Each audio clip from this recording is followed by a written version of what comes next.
How to turn on purchase verification on the Play Store on Android.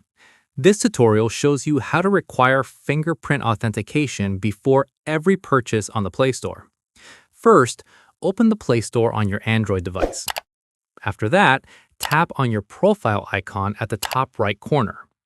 From there, tap on Payments and Subscriptions. At this point, tap on Purchase Verification.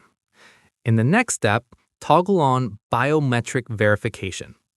Following this, place your finger on the fingerprint sensor to confirm and activate it.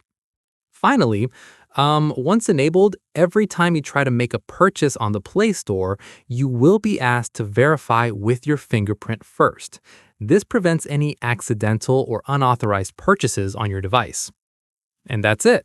If this Android guide helped you turn on purchase verification, give it a like, subscribe for more Android tutorials, and tap the bell icon for updates. See you on the next one.